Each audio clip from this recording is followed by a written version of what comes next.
Unless you've been living under a rock, you've probably at least heard of the Conjuring films. You're probably also aware that the films are all based on true accounts. That's right.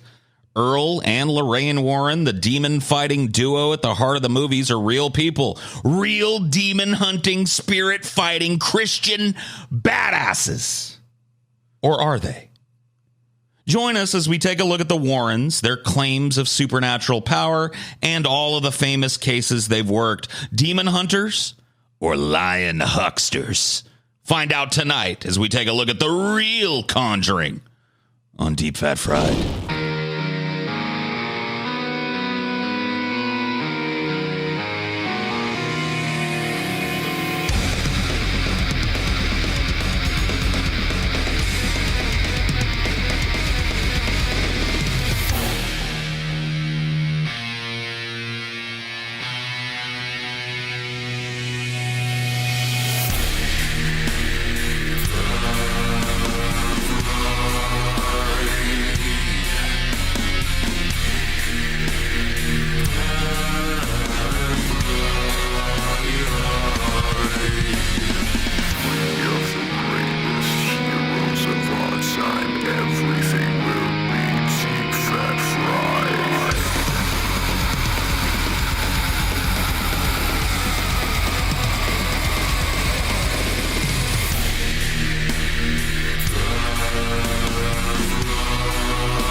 I think they're going to turn out to be real demon hunters. You think so?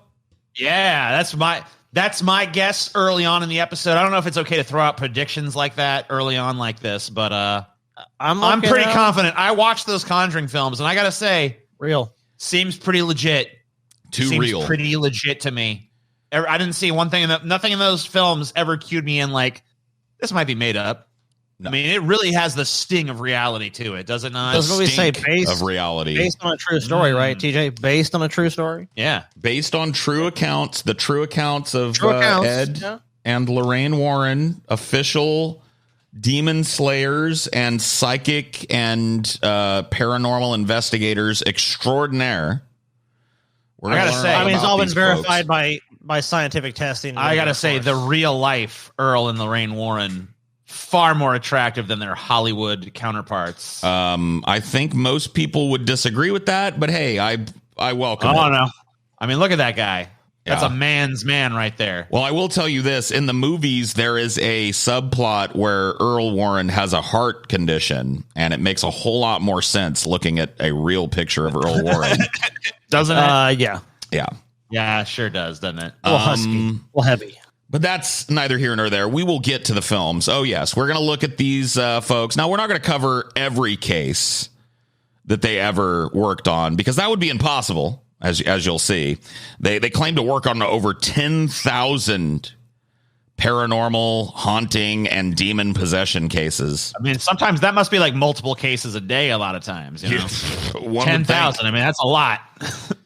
So let's start with Lorraine Warren. Okay. So she said that ever since she was 7 or 8 years old, she could see auras around people. This is Lorraine Warren with her parents here. She's the baby. She's the baby, yeah. Said she could see auras. I see your aura, Scotty. You have an aura of tangerine. What does it mean? What does it mean? Means. I actually can't say that word anymore. Never mind. I know what you were going to call him, TJ. Pathetic, what TJ. you were going to call him. Censoring yourself, TJ. All right, I'll whisper it to you, Scotty. What? I say, TJ. Offensive. My word. Can't believe you even whisper that in my presence. She claims that her whole childhood she was afraid to tell her parents about the auras because she thought they might think she was crazy. I don't know where she got that idea. Strange. I'm sorry. So she kept her powers to herself. But then she met her husband, Ed Warren, when she was 16. He knew that there was something different about her, not just that she was 16. How old was he? He was not 16. Let's just put it that way. I can't remember. Gotcha. I didn't pull it, but yeah. I mean, I can't really hate because my parents did the same shit. Sure. My mom married my dad when she was 16. 40s are a different time. So yeah, for sure. Ed himself said he grew up in a haunted house and he was a self-taught demonologist as a result, whatever that means. They got married in 1945, shortly before Ed was drafted into the Navy. They had a daughter, Judy, during that next year. Yeah, Jane, his wife. Dun, dun. Sorry, good. Yeah, they do. They are kind of like the Jetsons.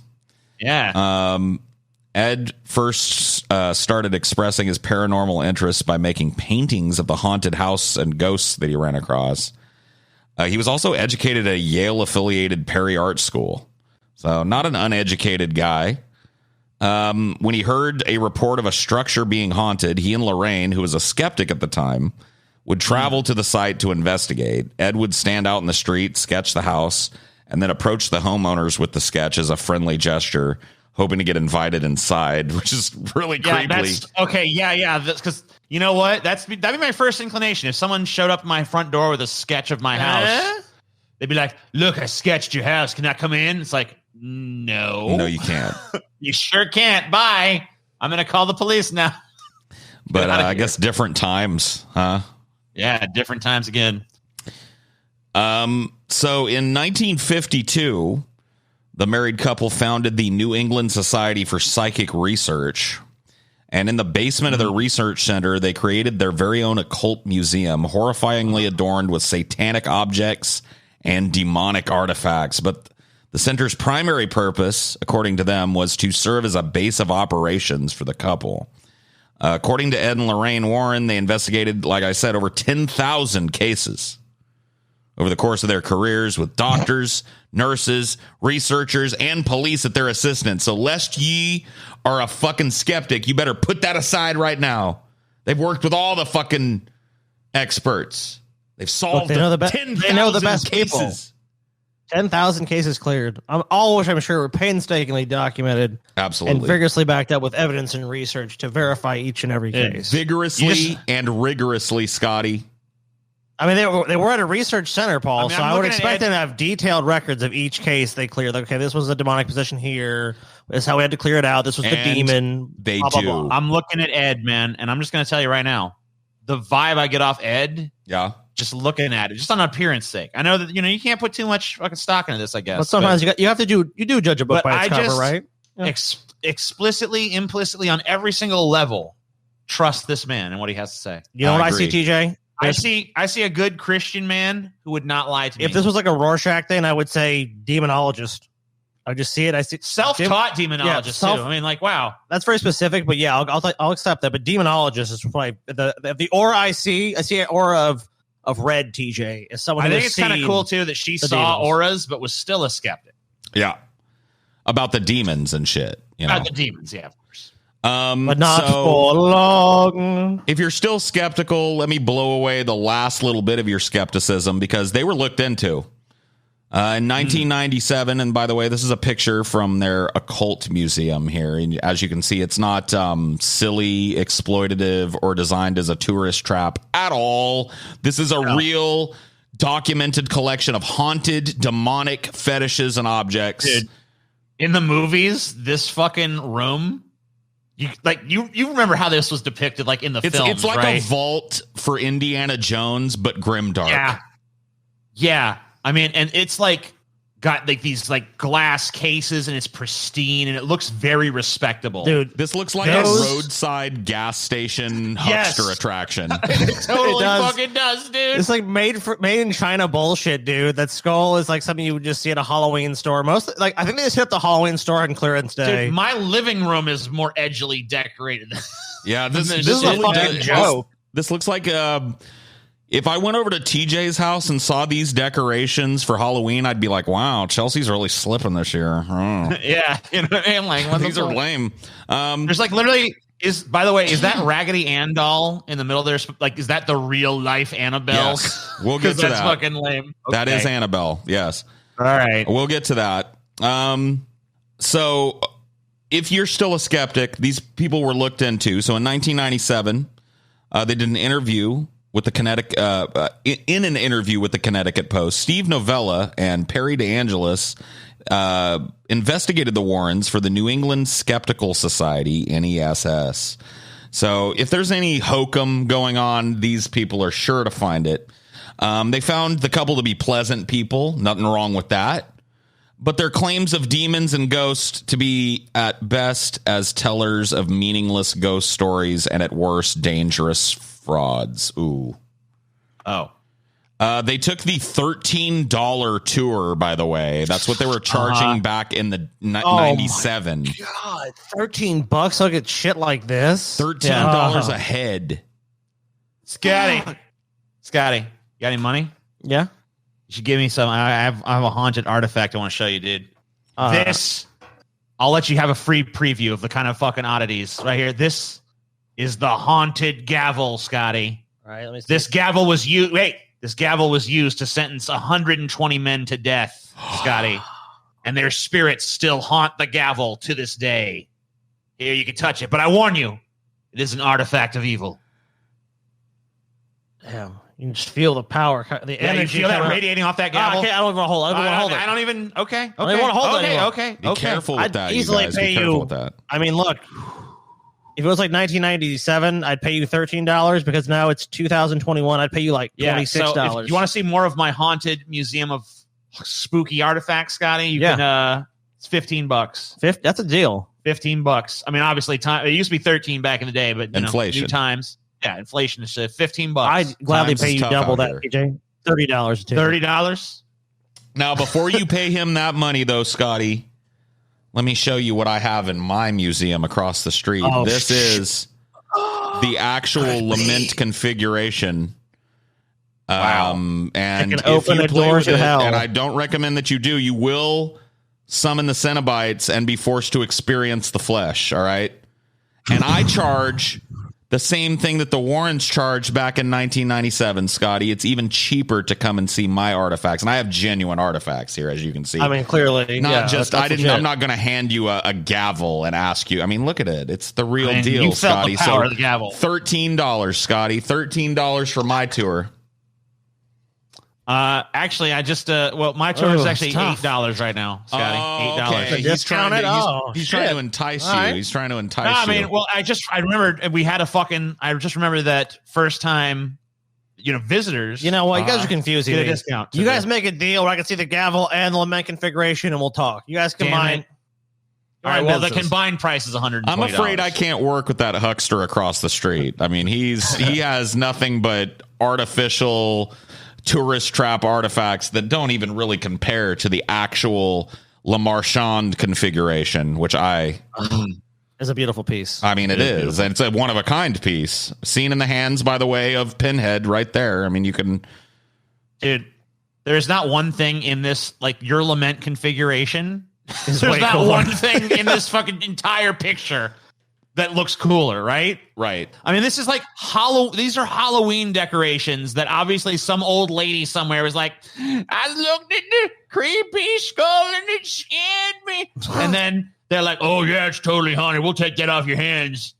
Then they bring it to their museum and charge idiots $13 to gawk at a fucking Raggedy Ann doll because it's haunted. That's Annabelle. You better not insult her, TJ, as you will learn later. Oh, I noticed that she looks a little different in the fucking movie. Annabelle's here, TJ.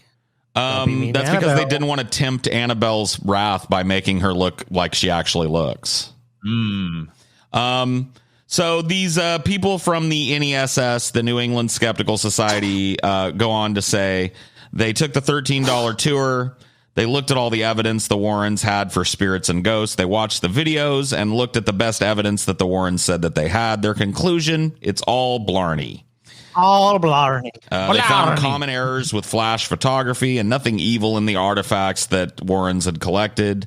They have a ton of fish stories about evidence that got away. They're not doing good scientific investigation. They have a predetermined conclusion, which they adhere to literally and religiously, according to Novella. Lorraine Warren countered their criticism and said that the problem was with them, Perry and Steve, is that they don't base anything on a god. Novella responded, "It takes work to do solid critical thinking, to actually employ your intellectual faculties and come to a conclusion that reflects reality. That's what scientists do every day, and that's what skeptics advocate." So, little sick back and forth burnage between the Warrens and these people. They don't base anything on God. If you don't base it on God, then how can you know? What the fuck? Even if you do base, even if you have God as a basis, like, looking at a Raggedy Ann doll. The problem is when you're not scared of the spookily Annabelle doll. So when you look at that Raggedy Ann doll with eyes that know that there's a God in the universe, let me tell you what, you see a demon in disguise. Mm-hmm. Yep, that's the problem, TJ. You're looking at it with non-Christian eyes. That's when you open your mind, when you allow God into your heart, TJ. You realize that for so many years of your life, you were blind, TJ. You were blind to the world as it really, truly is. You have to open your heart to Jeebus, though.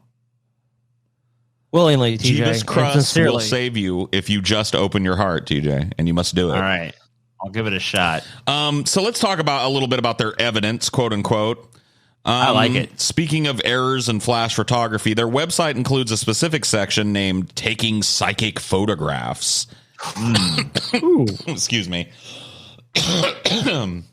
Ghosts are attacking you, Paul. Yeah, they're bewitching my throat. Demons don't want Paul to speak the truth.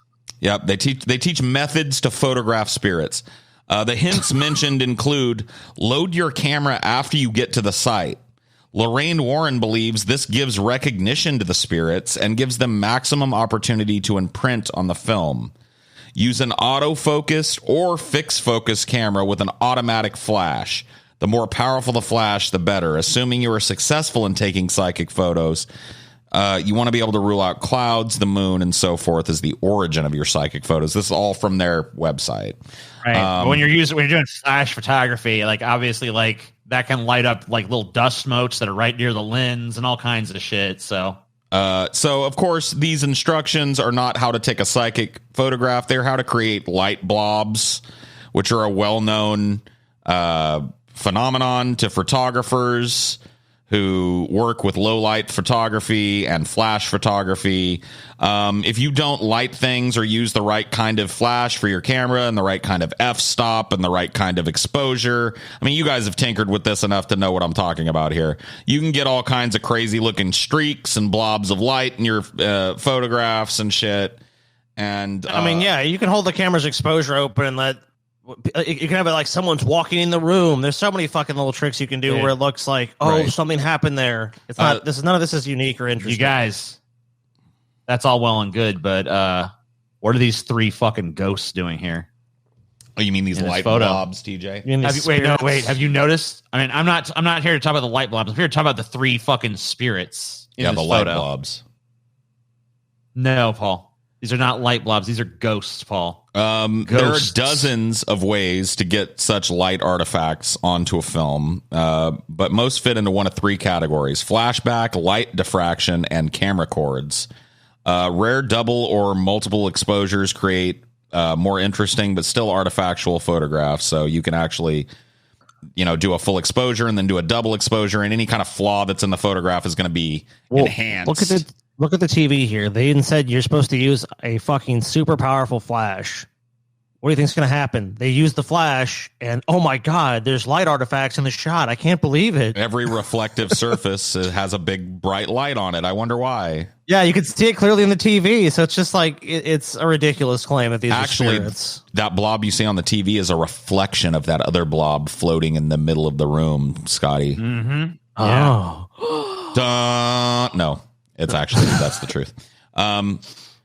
So according to Novella, flashback is simply to light the camera flash reflected back at the lens, causing a hazy, overexposed region on the film. The result is often wispy and blurry light image on the film. Ghost orbs are generally no more than particles or dust motes that were exposed to the light or flash of the camera. This is precisely why the Warrens encourage these bright flashes. Yeah, so, of course. that gets the psychic stuff out of the way, and that gives you guys a good background. Make up your own mind, I guess, as we go along on Earl and Lorraine Warren as actual people. But let's talk about their influence on pop culture and the actual cases behind them, starting with a favorite, I know a personal favorite of mine and TJ's, the Amityville Horror. Let's watch the trailer here for the Amityville Horror. We've all seen this. I'll play a little audio, but I'm going to fucking probably... Sure, it doesn't matter. We don't have to play the audio. You can just mute it. Play a little. It's the kind of house they don't build anymore. Don't want to miss this. A relic of a time when the world wasn't in such a hurry, when there was still time for a little charm and elegance. It has stood empty for a long while, and at the price, it is a bargain. For a growing young family, it is almost too good to be true. What do you think? So anyway, it is. So this movie, me and Paul, we rewatched this for a little film commentary thing a few, not too long ago. I guess it was probably like a couple years or something. It's been like a long time. It's been about 4 years ago. About 3 or 4 years, yeah. This movie, we realized pretty quickly into it, like, this is not going to hold up, huh? It does not at all. No. I think the scariest thing in this movie was a cat. Yeah. There's a black cat jump scare that happens in the movie that actually made me jump a little bit. But it's just a cat. You know what I mean? So, the Amityville Horror does not hold up as well as you would like, but it still retains its kind of cult classic status and is based on a real case worked by Ed and Lorraine Warren. What do you know? Whoa. Before The Conjuring, they're already creating cinematic masterpieces and pieces of cult horror. So Amityville, still to this day, is probably the most famous case that the Warrens worked. Thus, it's the most thoroughly investigated, unfortunately for them. Stephen King predicted in his book Danse Macabre, which TJ just recently I'm actually in the process of reading that. Yeah. The Amityville narrative has become a kind of campfire ghost tale, effective as a spine tingler, but likely fabricated, or at least mostly so. The facts are these. In 1974, in the small Long Island town of Amityville, New York, 23-year-old Ronald DeFeo Jr. brutally shot his parents and his 4 siblings while they slept in their beds. He later claimed he heard voices plotting against him, which motivated those actions. Roughly a year later, the Lutz family, George, Kathy, and their 3 children, purchased the DeFeo home, moved in at a bargain price of just $80,000, which included much of the DeFeo's furniture. The Lutzes later claimed they experienced inexplicable phenomena, nightmares, and encountered entities of a demonic nature. They moved out 28 days later. The public at large became aware of the story following the 1977 release of the book, The Amityville Horror, by screenwriter turned novelist Jay Anson, and even more so with the film adaptation, which appeared in theaters 2 years later. I remember the book having a pretty scary scene with like a pig face. Oh, yeah. That sort of appeared in the fucking window and shit. Yeah. It was like, I think they tried to redo it in the movie, but it didn't really work in the movie. But it's like it 2 red eyes. Well in the movie, but it is. I remember the book. I remember it being a a pretty spooky scene in the book, which I have read a while ago. This is a case of some horrible shit happened at this house, and of course people were spooked by, like, oh, that's horrible. People are very superstitious. They move in. They're like, how can we capitalize on this house? Especially getting it for a fucking song. Oh, a bunch of crazy shit happened here, and it fucking worked. They got a fucking couple movies made about this fucking place. I mean, it's just obvious what the play here was. Like, oh, no one wants to live there in the community because it's a small community. And it's like, oh, yeah, this guy fucking went crazy and killed his whole family. Who wants to live in that house? Right. But if no one knew about that, it was like, let's just say you could wipe everyone's memory. Like, you never would have heard the story about the Amityville house being haunted. Everyone knew. They went into this knowing, like, this is a fucking house where a bunch of people got killed. And, of course, people, like, even if they sincerely believe that, that's just fucking shit they're attributing to it because, of course, like, oh, my God. There's spirits here. There's evil things happened here. The Lutz family went into this house wanting this experience to happen. At least the adults did, because they were both big believers in this sort of shit. And I think that this was the plan for them all along. I think this entire thing was like cooked up. But so this whole thing led to a lawsuit by the DeFeo family, who felt like they were being, slandered improperly. They had this tragedy in their life, and here's some people like profiting, saying the spirits of their dead relatives are like demons now and haunting the house and shit, you know? Right. And so it started a fucking whole lawsuit. It didn't really go anywhere. There are countless articles kind of undercutting the Lutz's tale, so the people that lived in the house, including like, you know, some testimony that they were drunks and blah, blah, blah, blah, blah, and that Lutz himself was interested in demonology and witchcraft and shit before they ever bought the Amityville house, and that this is obviously just a ploy to sell books or whatever. They never intended to live there. They always intended to buy the house for a song and then turn that $80,000 investment into a giant fucking windfall, which is what they did, of course. So even a well-respected paranormal investigator, whatever that passes for, Dr. Stephen Kaplan, found holes in the Lutz family story. On February 16th, 1976, shortly after the Lutz family fled from the house on Ocean Avenue, Dr. Kaplan received a phone call from George Lutz requesting that Dr. Kaplan and his associates investigate the house. As Dr. Kaplan recalled in his account of the incident, the Amityville horror conspiracy, as he called it, this initial conversation immediately began to arouse his suspicions as to the validity of George's claim that the house was haunted by demons and all variety of evil spirits. Description of the spirits were vague. He couldn't name any of the demons, supposedly because he was afraid of summoning them, but he just thought, like, he probably just doesn't know any names. I press him about the demons, and he answers by reciting facts he learned about the demons and Satan worship. In a discussion about witchcraft, George mentions Ray Buckland, a prominent witch in the area who ran the Witchcraft Museum in Bayshore before moving to New England. After the book came out with more details, Dr. Kaplan determined that Lutz had just done a significant amount of demonology research to craft his story, exaggerated how his priest friend was involved. The priest was completely unharmed, not plagued with boils in the or flies like in the book and movie.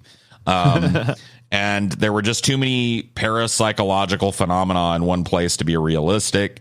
Dr. Kaplan founded the Vampire Research Center, by the way. If someone like that is doubting your haunted house story, you probably got a problem. Yeah. This article is published on my birthday, too. Look at that. Hey, check that February out. 20th, Cool. 1976. I speak as the head of the Vampire Research Center, and I will say I find your story to be this is quite dubious. Dude, it's probably just jealous that his Vampire Research Center grift didn't catch on like the Amityville shit. I thought for sure people were like vampires. Let me tell you something. This Amityville stuff, it's a bunch of bullshit. You know what's legit, though? Vampires. Yeah, vampires. You guys should probably be interested more in that because that's what's real. Guy was a total vampire. So you might be asking yourself, well, I thought this was a show about the Warrens. Where the fuck do the Warrens where are they at in this? Where do they fit into this? Well, the answer is kind of oddly. So about 2 months after the Lutzes abandoned the Amityville house, they and the Warrens had a psychic slumber party. What? A local news affiliate's camera crew was present. Lorraine insisted that she sensed the presence of a demonic entity in the house. Later, a photograph captured that evening surfaced, which allegedly captured one such entity. This is it here. They're saying this is the little boy. This was, of course, from the Warrens, so who knows what this is or when it was taken. You know what I mean? But they're claiming this was one of the little boys killed in the DeFeo murders, showing up on the, whatever. Right, there he is. They took the photograph, compared it to one of the children that was slain there in 1974. It's very likely, though, that it's just one of the camera crew. You know what I mean? Like ducking out of the shot at the last second. And not a little boy. This TV appearance catapulted the Warrens as experts in the field of paranormal research, despite the fact that they presented no concrete evidence of their findings that the Amityville house was haunted, and that furthermore they had no real evidence in any prior cases that they had worked on. But the fervor for this true ghost story had already begun, reaching a fever pitch with the release of the Amityville horror film in 1979 and cementing the Warrens' reputation for years to come. So after 1979, even though they're not really prominent in the film, people that looked into this thing or read the book learned about the Warrens, and they were just like, oh my God, I got to know more about these people. And it really catapulted them from kind of like penniless hucksters to like, oh shit, we're making hella money doing this now. Successful hucksters. So love it.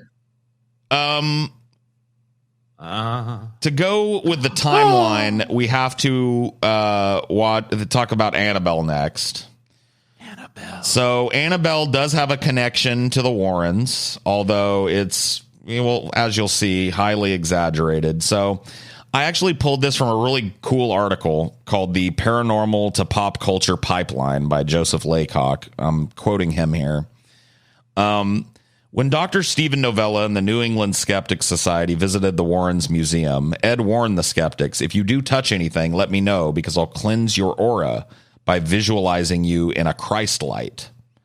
Ed's method of warding off evil energy was neither Catholic nor New Age, but made sense in its own context of popular demonology. Contemporary paranormal discourse rarely revolves around the question, is it true, but rather, does it work?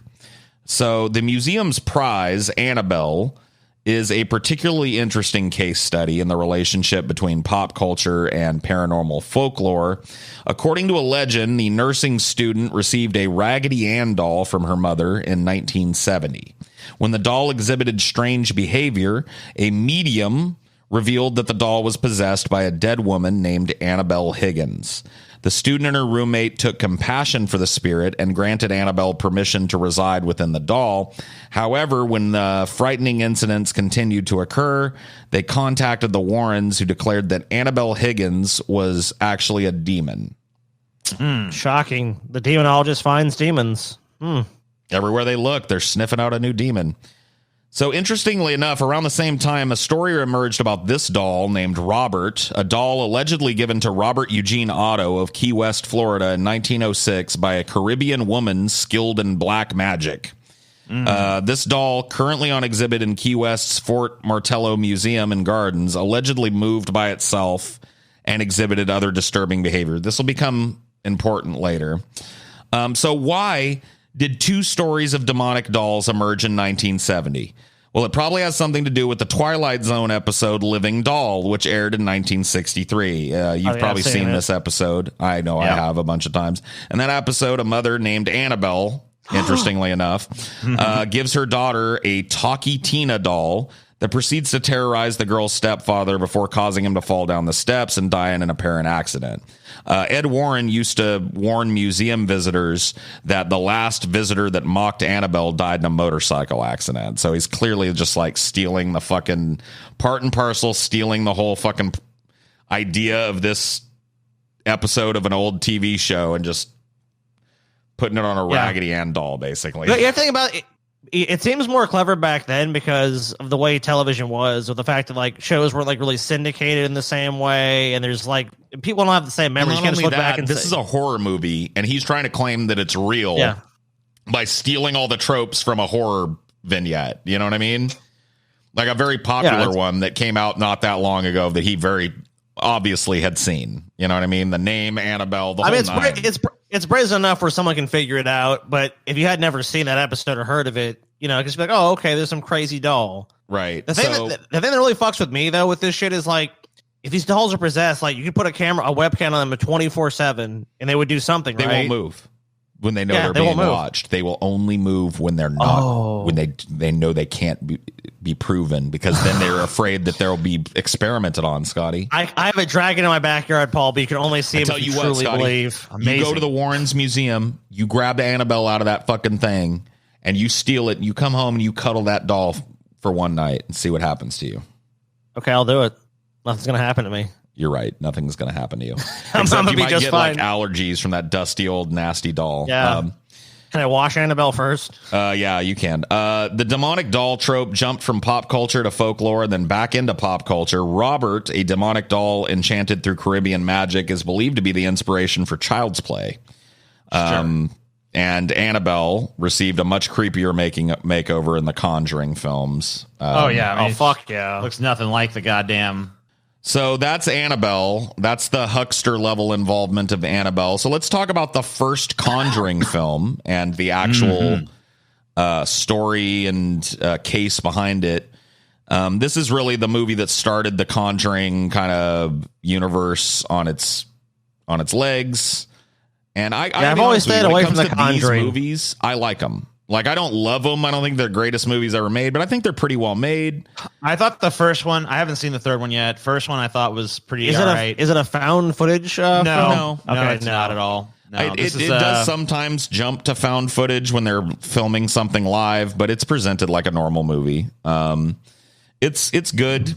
So let's talk a little bit about this case. So a woman named Norma Sutcliffe says she does not believe that ghosts or spirits haunt her house, but the people trespassing on her property, bothering her neighbors, has made her life a nightmare since The Conjuring hit the big screen. Because, of course, The Conjuring is based on an actual case of Earl and Lorraine Warren of alleged demonic possession at a house or whatever the fuck, right?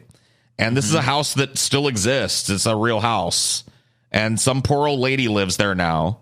And a bunch of fucking chuds and neckbeards and dorks are like showing up all hours of the day and night to like take fucking pictures and jump up on her porch and give the thumbs up so they can get Insta likes or whatever. And it's driving her fucking insane, basically. The poor old lady came to tears, close to tears at least once. And she told a packed meeting room of the Burville Historical and Preservation Society in Pascoag, I guess that's the town this is in, on Wednesday night, that The Conjuring is ruining her life. Since the movie came out in July, Sutcliffe said her property has been inundated with a torrent of curiosity seekers who break fences, trespass on her property, and bother her neighbors. The film was shot in North Carolina, not Rhode Island. So it's not even, the film wasn't even shot near her house, but people have looked into it and said, oh, this is the address, let's go. And they go to the fucking Conjuring house like a bunch of dorks, and they bother this poor old woman that lives there. On the internet, she said the sense of violation is even worse. Websites have posted private information about her and her family as if they had anything to do with it because they bought the fucking house. Sutcliffe said people have even written about it, that it would be fun to break into her house. So she's like, old lady, she's scared. And she's reading this shit online. This could be like a horror movie in and of itself. You know what I mean? Like, you're besieged by fucking dorks who think The Conjuring is real. Or like, it happens in any famous house, too. The Breaking Bad houses, people show up there all the time. People throw the pizzas on the roof. There's always assholes who are like, it's a famous house, let me go there. It almost reminds me on our house. It almost reminds me of like an American Horror Story Roanoke vibe. You know what I mean? Yeah. Where like they all think it's fake, so all the nerds show up, but it's real. Yeah. So in the movie, the Perrin family is pursued by an evil spirit of a woman named Bathsheba Sherman, who supposedly murdered a baby as a sacrifice to Satan and then hung herself. Ed and Lorraine Warren, famous ghost hunters from Connecticut at the time, they get called in to rescue the Perrins. So Bathsheba Sherman was a real person. But Spotswood said that Bathsheba Sherman was neither a Satanist nor a witch, didn't hang herself. He said his research shows that Sherman, born in 1812, died in 1885 of paralysis, likely a stroke. That's what they called a stroke back then. And she was a perfectly normal woman in every other regard. Well, if that is the case, she shidn't have had such a scary name. These are all fucking works, dude. They're going to call from people that believe like them and like, we need your help. Yeah. It's a big news story, and it's like, the demon hunters are here. So they found some fucking woman who just had a creepy sounding name. And used her 100 years ago and was slandered her as a baby murderer. Oh, yeah. She murdered a baby and hung herself. She's a piece of shit. You know how she is. That's how Bathsheba Sherman was. So terrible person. Andrea Perrin, who's 55 or thereabouts now, is the eldest of five daughters of the Perrin family. She has self-published 2 volumes of a trilogy about the hauntings called House of Darkness, House of Light. In a phone interview from her home in Georgia, Perrin said she no longer believes Bathsheba Sherman was the spirit that haunted her family, although in her book she described Sherman as a prime suspect. She says, I'm not in dispute with Mrs. Sutcliffe about Bathsheba, Mrs. Sutcliffe being the current owner of the home. Perrin says, that was the storyline of a made-up movie. It was a movie designed to highlight the career of Ed and Lorraine Warren. It was their version of events turned into a Hollywood feature film. Parents expressed mixed feelings about the movie. It was so distant from the truth that it might as well be two stories, with the characters sharing the same name, she said. So that's not a real ringing endorsement for The Conjuring being. Why would anyone? Okay, well, wait, but this woman, once again, this is a woman with a competing story that she's trying to sell. Right. So why would anyone go to see a movie and then go, is this a source of accurate information? Yes, clearly it is. This is what happened. You have to be a fucking moron to do that. There's no other word for you. Like, how could you possibly go see a movie? It says, like, based on the true stories and accounts of these two scam artists. Like, come on. So if you believe them, you're a fucking moron. There's no other word for you. If you've seen this movie, you know that Ed and Lorraine Warren are the heroes, and they're the ones that actually save the Perrin family. Here's the bullshit account of this other woman who's trying to sell this counter demon narrative. Perrin said that they came over to do a seance. So in the movie, there's an exorcism that saves the family. In actuality, there was a seance attended by a medium, a priest, and the Warrens and several others. Perrin said the seance went badly wrong. Her mother, Carolyn, was levitated, of course, and then hurled 20 feet through the air. Her father, Roger, was so angry he punched Ed Warren in the face, sent him down to the floor, and then threw the Warrens out of the house. I like how she made the Warrens look as bad as possible in her obviously also bullshit account that involves demons throwing her mother 20 feet. Let me tell you what really happened in the house. Just got to buy my book. Just got to buy the House of Darkness, House of Light to available learn the on Kindle, story. $9.99. Right. But I love how the Warrens are made to look bad, and that I think that the Warrens need to now come out and be like, that bitch, oh yeah, she actually still has one of the demons in her, and that's why she's lying. We actually had to fight the demons. That's true. I did get hit by a demon. So I was battling to save for this family and their souls. Here's how the filmmakers of The Conjuring cover their asses on this. Mm-hmm. They admit that the movie isn't 100% accurate. This appears in the credits. This film is based on actual events, period. Dialogue and certain events and characters contained in the film were created for the purpose of dramatization. That's it. Beautiful.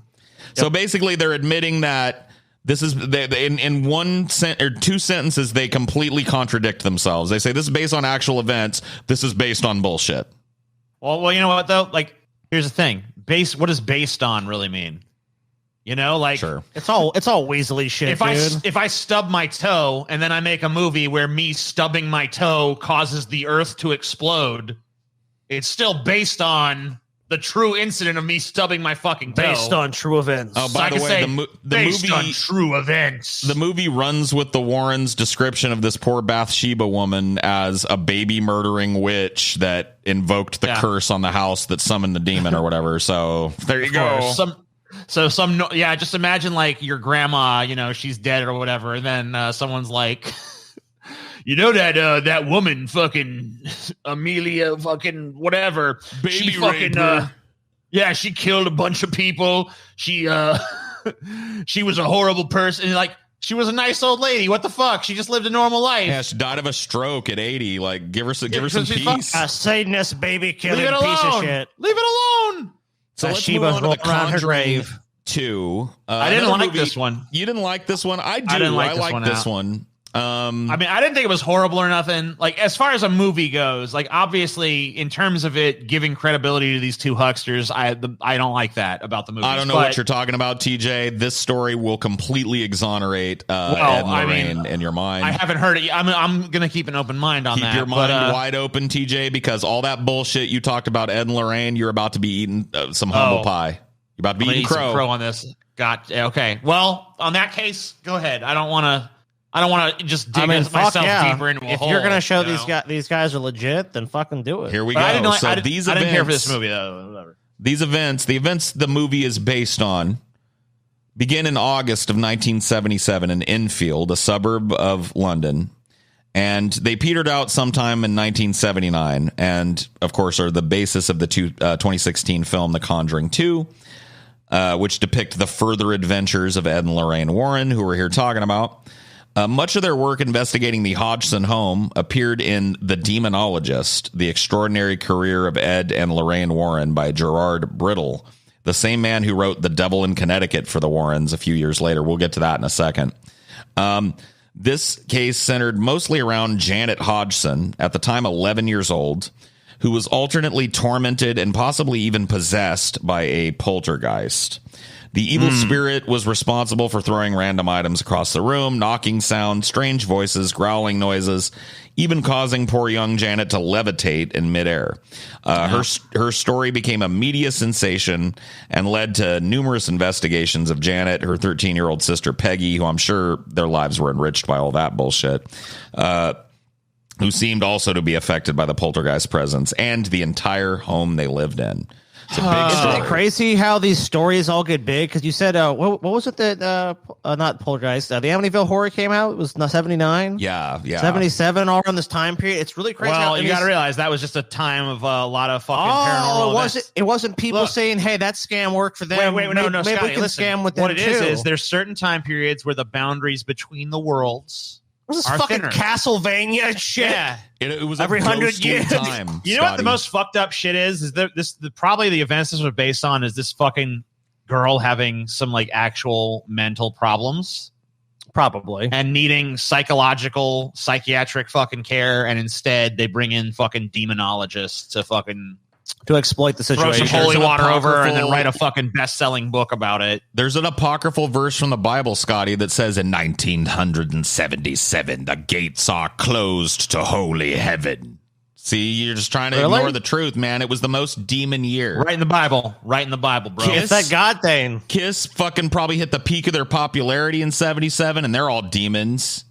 Didn't Star Wars come out in 1977? Star Wars came out, and it's what filled kind of with deal you demon think fucking symbology. Yeah. I mean, maybe you guys are right. They maybe call them aliens, but really, I mean, the boundaries between dimensions were warping.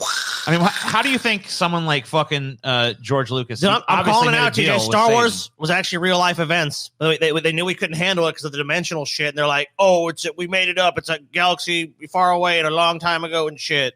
It's real, dude. It's all real life. And we're just denying the truth every day. I see now that I've opened my heart to it, TJ, I can see the truth.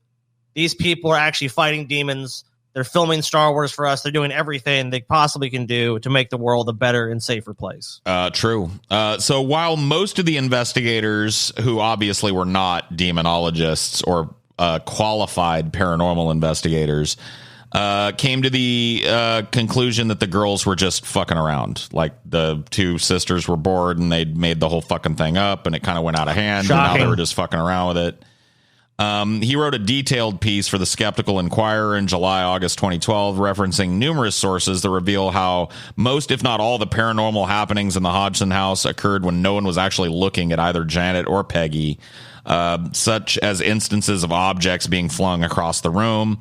An audio recording of a dresser falling on the floor, seemingly of its own accord, reveals what could likely be footsteps creeping up to the dresser just prior to its collapse. Instances in which the poltergeist seemed to converse with Janet happened mostly when Janet and or Peggy were behind a closed door, and when the voice would manifest in the presence of others, it was painfully obvious Janet had learned to just throw her voice.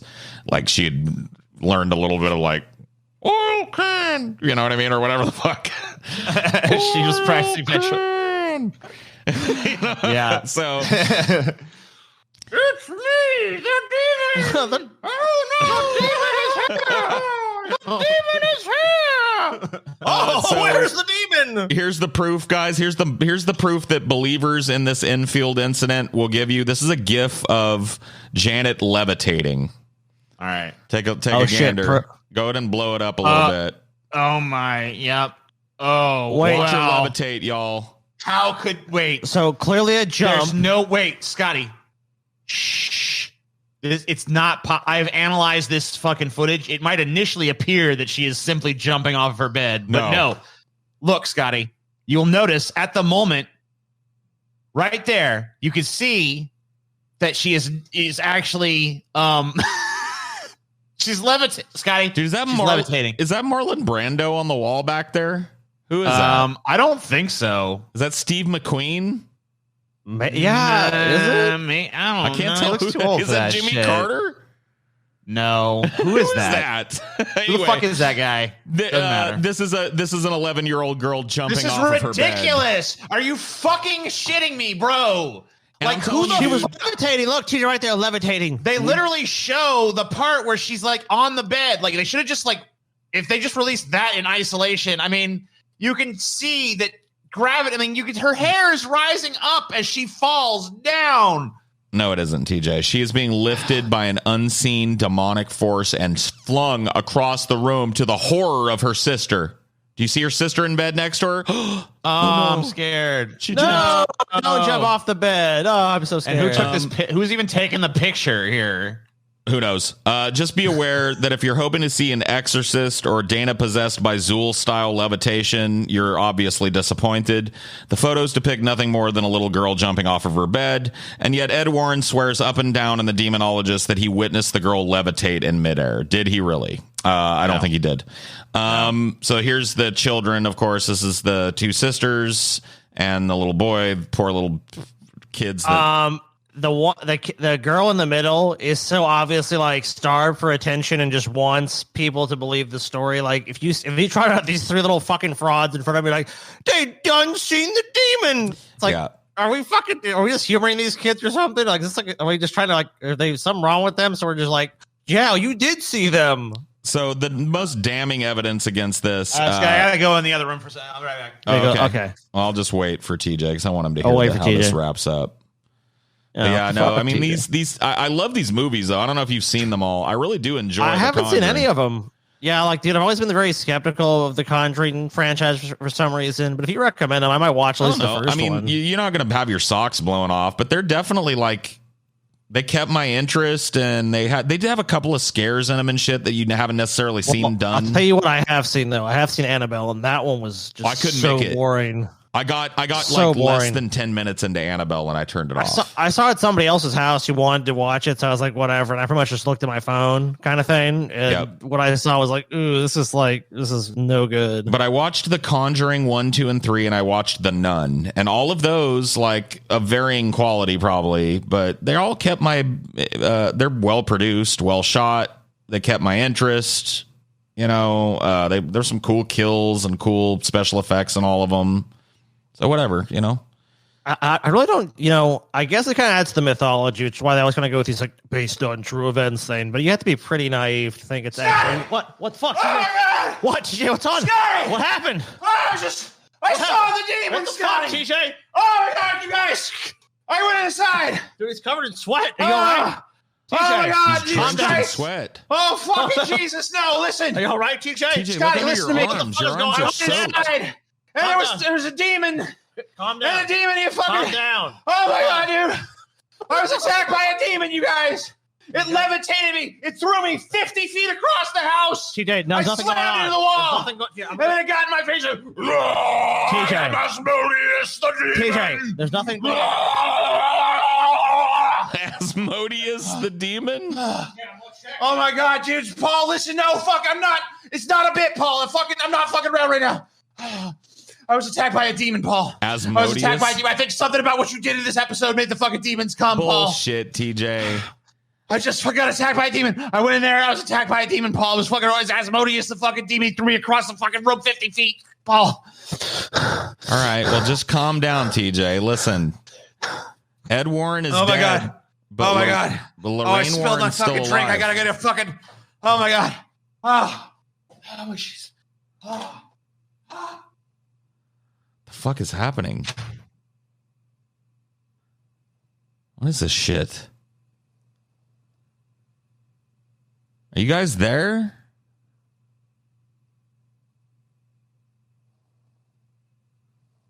Scotty?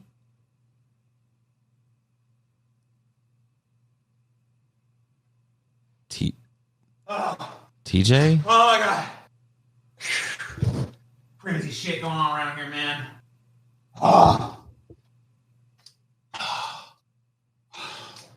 Spilled my drink. Fucking demon, man. Just breathe, TJ. Just deep breaths. Oh, Jesus. Do you see the demon, Scotty? Oh, fuck. Dude, I'm sorry, dude. I got sidetracked, dude. There was like some like roasted, honey roasted peanuts. So I tried some of those and stuff. Oh, yeah, that's true. I totally spaced on the demon roasted peanuts. I don't think so. Maybe, but like I totally spaced on the demon thing. Do you want to go check again? See the demon or No, that's all right. All right, then fine. Fair enough. Paul, you were just telling me that one of these people is still alive. Yeah.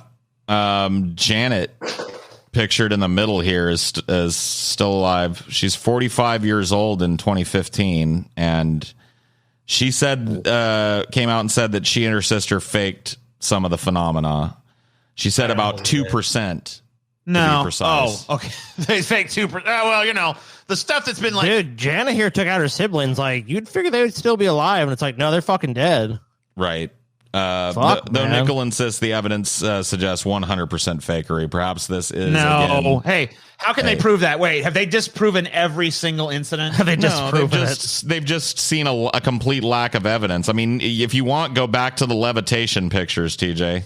I mean, well, obviously, look. They admitted that 2% they faked. I guess that was the 2%. Obviously, that's one of the 2% that they faked. Unfortunately, there's a similar amount of zero evidence for the remaining 98% of the claims that they made. So the 2%. But is there evidence? Wait, but is there evidence against those claims? Well, you don't have to. The burden of proof is on the person making the claim, not the one. So you just wait. So you just claims decide where the burden without evidence. You're shifting the burden of without proof. evidence. Shifting the burden of proof. I think you guys are shifting the burden of proof because I think the burden of proof is on you, the skeptic that thinks ghosts don't exist. Wrong. So you want someone to come in and disprove the claims of a bunch of kids from like 50 years ago. Yeah. Okay, it's not going to. That sounds stupid. That sounds like anyone with any sense in their head. I think the default position is ghosts are real, right? No, the default position is you don't know.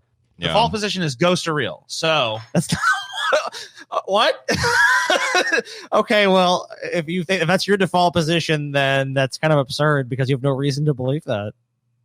Shut up, Scotty. Look, if there's no ghost, who spilled my fucking Diet Coke on the fucking desk? You did. Who did that? You. I just saw a demon. You gonna tell me that demon I saw was not real? I don't know what you saw. I wasn't there. That was a personal experience. I saw a fucking demon. That's called a personal experience claim, TJ. You claim something happened to you personally. I saw a fucking but you demon. can't demonstrate that to anyone else. You're just gonna call me a liar right to my face then, huh? I'm not calling you a liar. I'm saying there's no evidence for that. Gonna call me a liar. I just saw a fucking demon. I'm gonna write. I have a best-selling book. Oh, really? Yeah, it's called Living Through Hell: My Encounter with a Demon by T.J. Kirk. Is it available on Amazon right now? It's coming out soon. Oh, when's it coming out? Now, August 23rd. Very soon, very imminently. I saw The Demon by T.J. Kirk, dude. It's gonna sell 1 billion, dude. Did the demon offer you honey roasted peanuts though? I'd like to know that. No, because Scotty got honey roasted peanuts. Dude, me and the demon must be pretty chill because I walked out there, TJ. I spaced on the whole demon thing. Like I said, I had some peanuts. I kind of just walked around for a minute, mulled around. If the demon was there, he was not worried about me. If I missed any spots. You know what really sucks about that spill? What? It got on my fucking Everett True book, dude. Dude, you ruined your Everett True. I got to fucking order a new one now. Maybe the demon is real. Shit. You ruined your Everett True. You were not true to Everett True, TJ. That fucking sucks. If he was here, he'd wallop you on top of your Paul, dude. I did. I heard it got banned from the. Did you ban it from the subreddit? No. Really weird. No.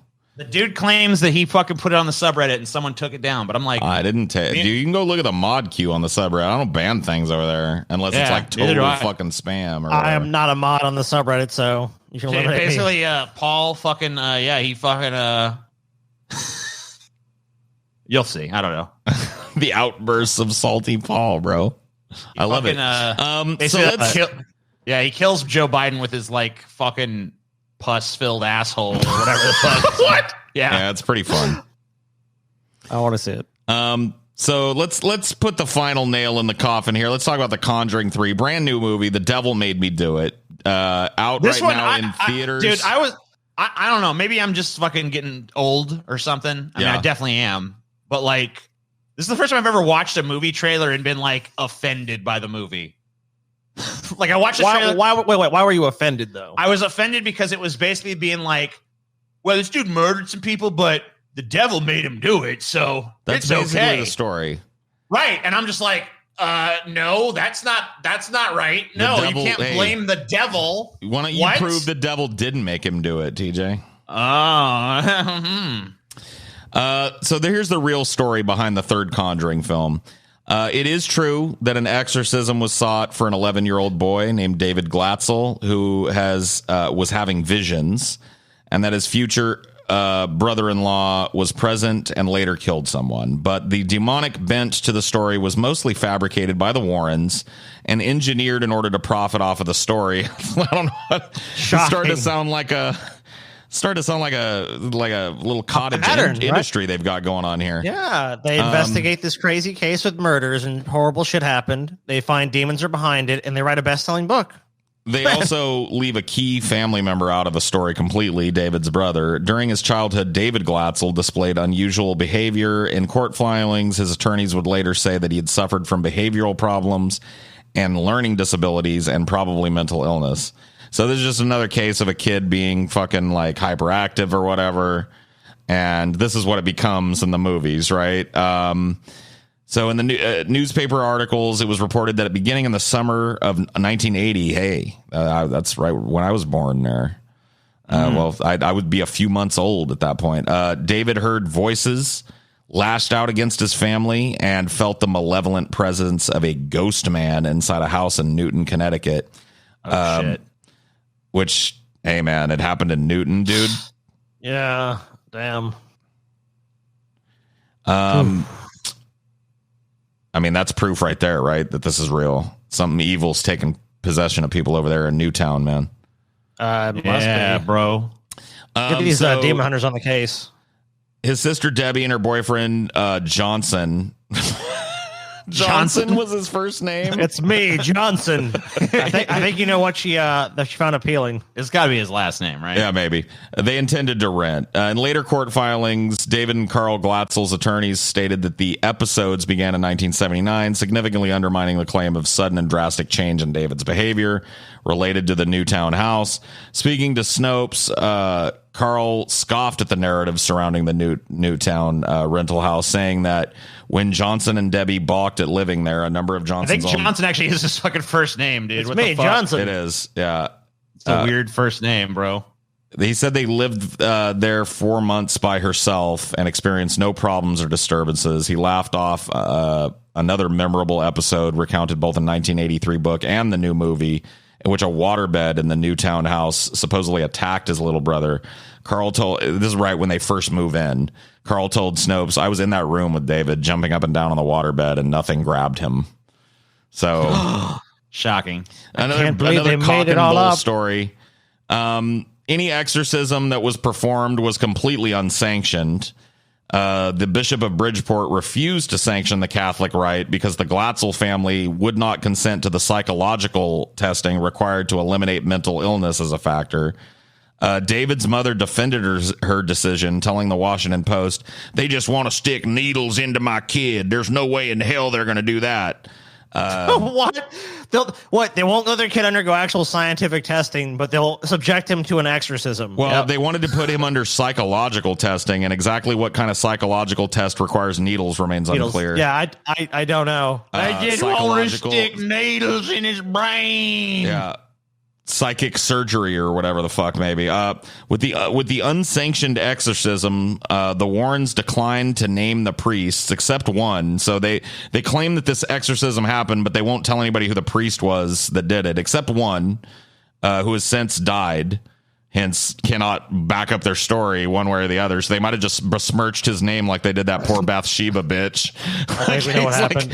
Yeah, he was dead. He exorcised a demon. He's like, he's dead. You know, he can't contravene your fucking story now. I can't confirm nor deny. So perfect. After a made-for-TV movie about the case was stalled, Lorraine Warren wrote The Devil in Connecticut about the case.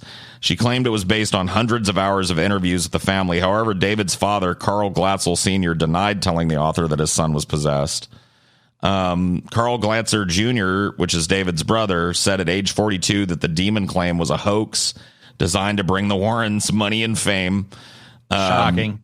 He said that his brother David suffered from mental illness as a boy that led to hallucinations and some delusions, but that he'd since recovered and now has his own construction business.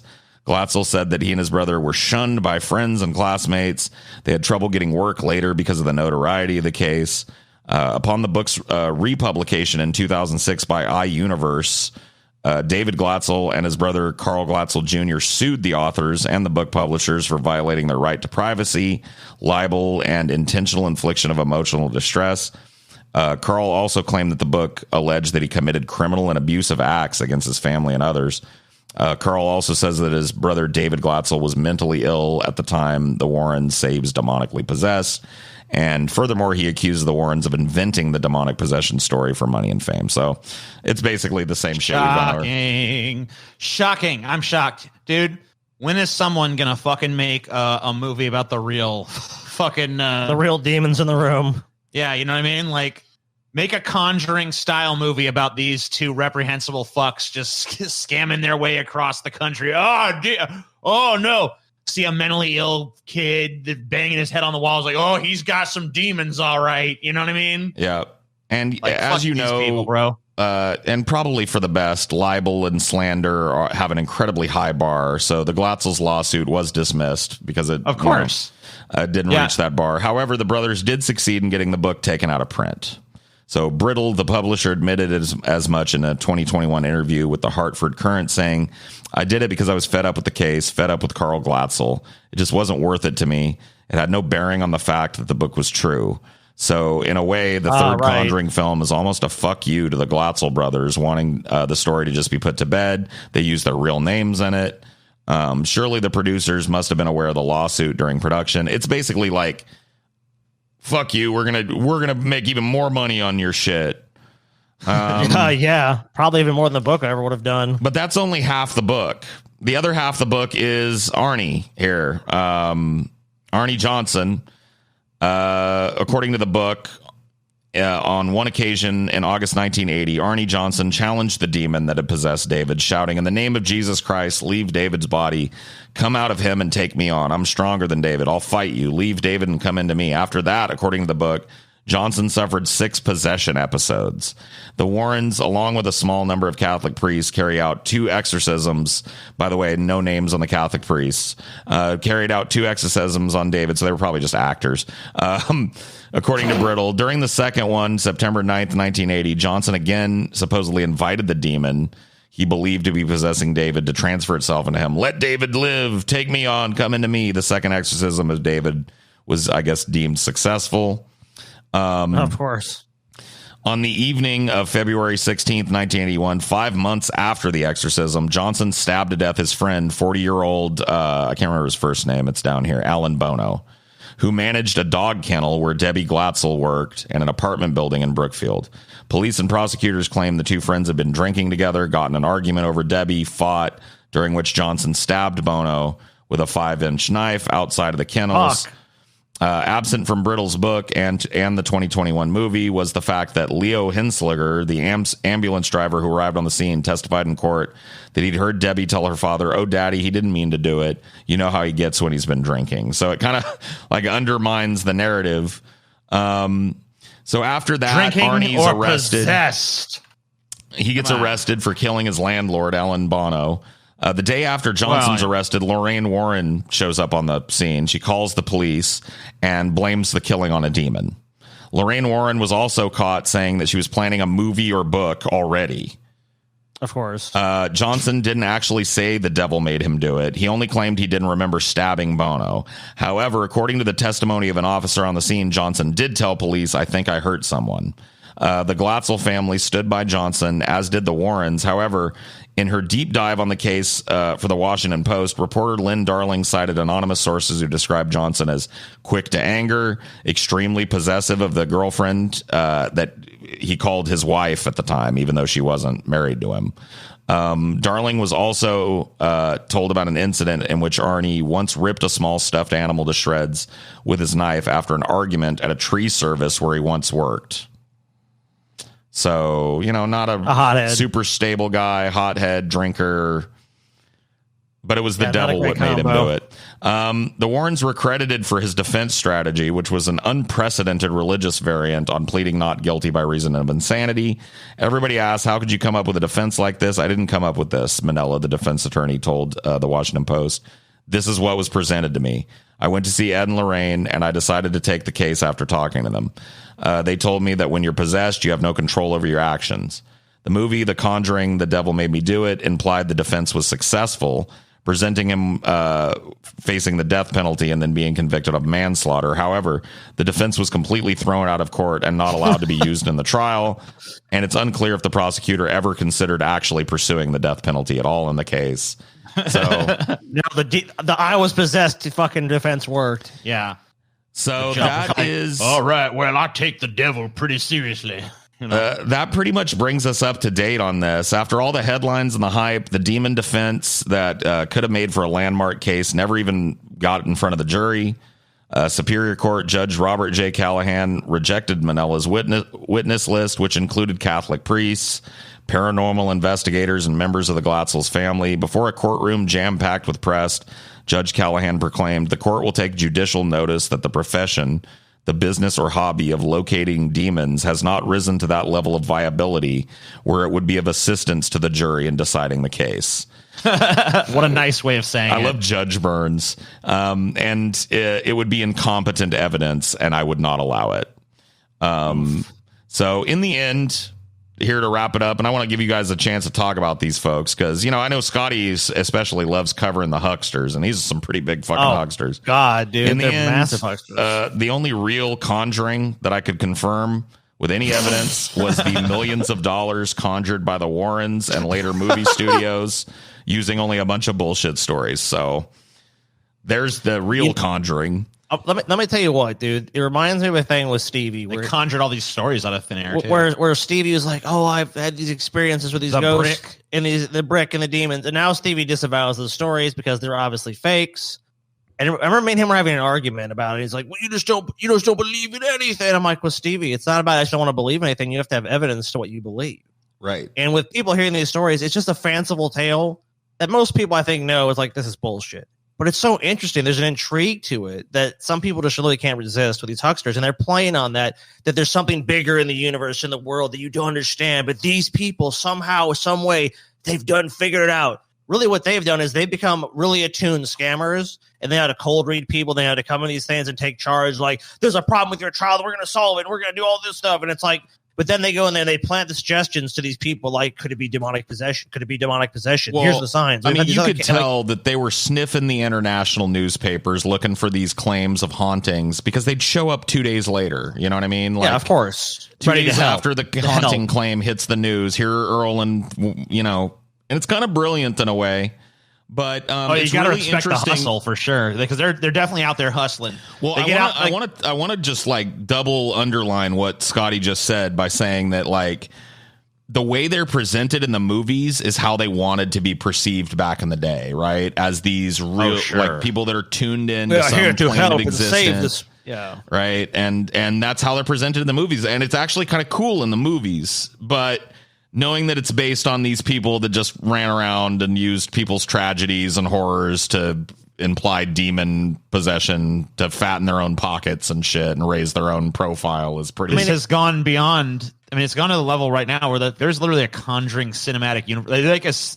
There's a cinematic universe based on these people just making shit up. Dude, there's a Nun. The Nun movie takes place in the 1600s. So there's that. Yeah. There's a fucking Annabelle trilogy now. So there's Annabelle there's Comes Home, and Annabelle Creation. There's The Conjuring 1, 2, and now 3 that just got released. And there's a bunch of these in the works. I can't even remember all of them that are in the works, but there's no sign of them stopping these, because why would they? I'll just show you I got the whole fucking... No, it's a cash cow. Here's the Conjuring universe in general. And it makes sense. I mean, it appeals to a very primitive part of human nature. You know, these supernatural events or these things that were just unexplainable to people who don't want to just say, hey, we just don't know everything. But there is an answer. And then you're able to profit off these... I mean, whoever came... Were the Warrens involved with these movies being made? Earl Warren is dead, but Lorraine Warren is a consultant on these films. Okay, so she's getting a fat check, too. Of course. The Conjuring... Annabelle, Conjuring 2, Annabelle Creation, The Nun, The Curse of La Lorna, Annabelle Comes Home, The Conjuring, The Devil Made Me Do It. But You know what it is? It's the based on real life thing. It's a subgenre of a lot of there's a lot of genres like obviously dramatic, but it's a horror thing. The thing about this is horror is almost always something you think about like it's fucking made believe, it's fake, it's fiction. But then you have this tinge of like this is something that happened in the world, and however absurd it might seem on its face, in a cinematic way, the way we're talking about they're presented, like the Warrens there presented like, we are the good doers here to save this child from demonic possession. And they have the gravitas. They have the fucking, they know how to, Hollywood knows how to put those shots right where these people, like, they look impressive. They look like they're in charge and they know what they're doing. And they're the only thing that can help this fucking family.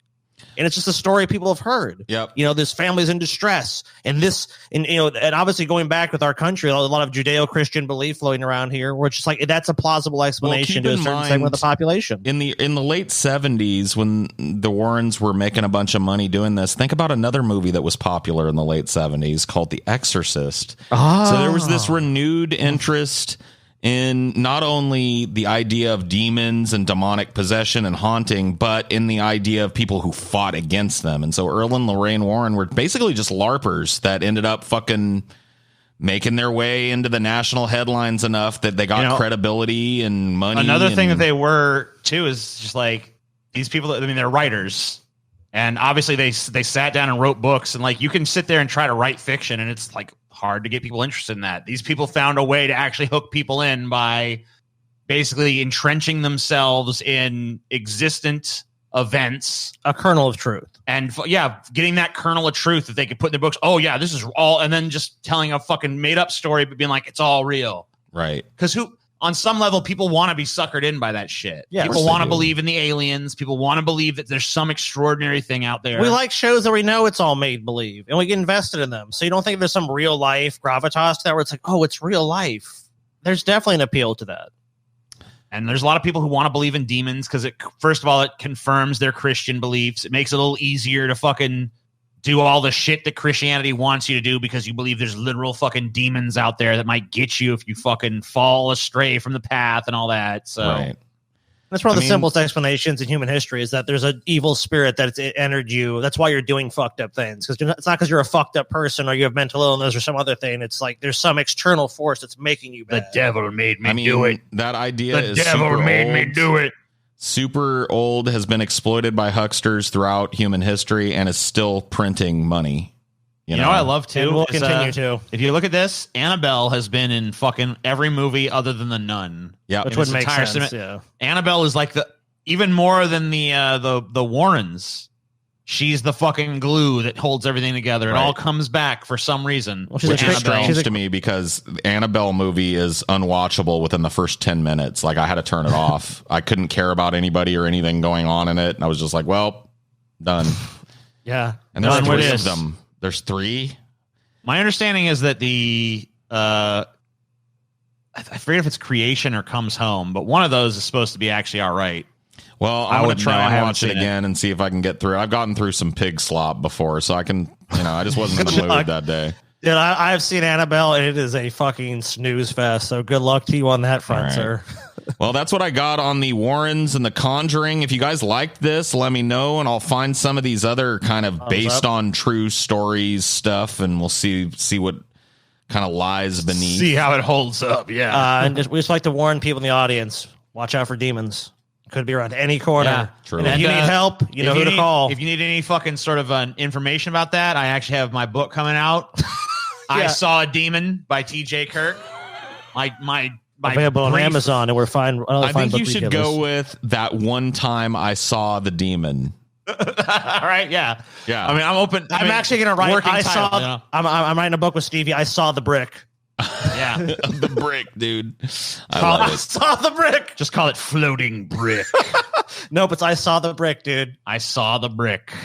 That doesn't. Okay, whatever. That's coming out soon. Available on Amazon, Barnes and Noble, all other fine book retailers. Penguin Publishing gonna get that one, of course, dude. Bye, everybody. Series, yeah.